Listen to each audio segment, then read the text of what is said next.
السلام علیکم ورحمۃ اللہ وبرکاتہ۔ دوستو، میں نے اس سے قبل بھی کہا تھا کہ دین بہت مشکل اور مشقت کے ساتھ آج ہم تک پہنچا ہے۔ کیسی کیسی قربانیاں صحابہ اور اللہ کے رسول صلی اللہ علیہ وسلم نے دی ہیں۔ جنگ خندق میں جب خندق کی کھدائی ہو رہی تھی، اس سے پہلے میں نے بتایا تھا، لیکن خندق کی کھدائی میں بہت سارے صحابہ بھوک سے نڈھال ہو چکے تھے۔ اسی دوران آپ صلی اللہ علیہ وسلم کے پیٹ پہ 2 پتھر بھرے تھے۔ حضرت جابر رضی اللہ تعالیٰ عنہ دیکھے فوراً اپنے گھر جاتے ہیں اور اپنی اہلیہ سے پوچھتے کہ گھر میں کھانے کے لیے کچھ ہے۔ ان کی اہلیہ کہتی ہے تھوڑا سا آٹا ہے،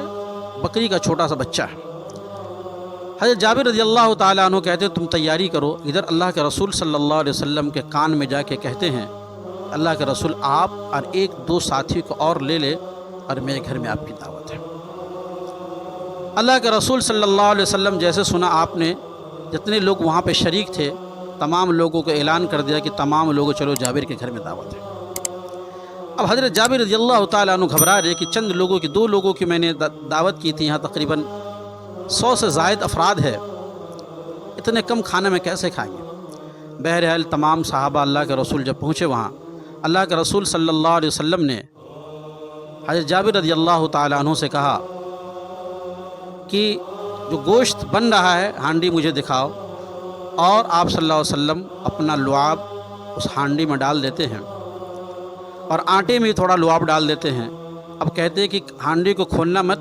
ڈھکے رہے، اسی سے گوشت تیار ہو نکالتے رہنا، اور آٹا بھی ڈھکا ہو اسی سے نکال کے روٹی بناتے رہنے کے لیے۔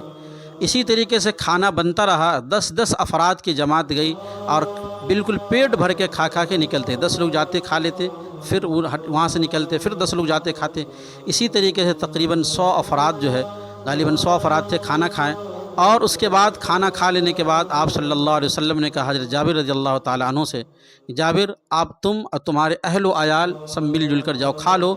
اور اپنے پڑوسیوں کو بھی بھیج دو۔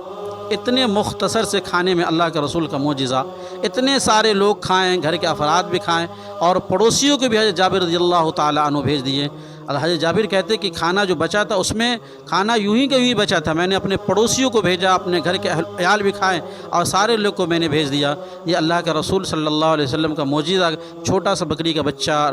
مختصر سا آٹا، اس میں اللہ تبارک و تعالی نے کیسی برکت رکھی، اتنے سارے لوگ شکم سیر ہو کے اب بھر پیٹ کھا لیے۔ میرے دوستوں، کہنے کا مطلب یہ ہے کہ بہت مشکل کے بات دین یہ ہم تک پہنچا ہے، کتنی محنت اور مشقت کر کے ان لوگوں نے اپنے جان کی، مال کی قربانی پیش کی، جب جا کر یہ دین ہم تک پہنچا ہے۔ 2 دن 3 دن کئی روز بھوکے رہتے تھے، پیٹ پہ پتھر باندھتے تھے، اس بھوک اور تپش کو برداشت کرنے کے بعد یہ دین ہم تک پہنچا ہے۔ یقیناً اللہ تبارک و تعالیٰ کی بہت بڑی نعمت ہے کہ ہم اسلام کے ماننے والے، اسلام گھرانے میں پیدا ہوئے ہیں، مسلمان ہیں۔ اللہ کی بہت بڑی نعمت ہے، جتنا بھی شکر ادا کیا جائے کم ہے، اور اللہ رب العالمین کے شکر ادا کریے کہ اللہ تعالیٰ نے اپنے محبوب صلی اللہ علیہ وسلم کو بھیج کر کے ہمیں جینے کا طریقہ اور سلیقہ سکھلا دیا، ورنہ ہم بھی جیسے پہلے لوگ جانوروں کی طرح زندگی گزارتے تھے، شاید ہم اور آپ بھی جانوروں کی طرح زندگی گزارتے۔ اللہ تعالیٰ نے نبی اکرم صلی اللہ علیہ وسلم کو بھیج کر بہت بڑا احسان کیا کہ جینے کا طریقہ، جینے کا سلیقہ، جینے کے آداب ہمیں سکھا دیے۔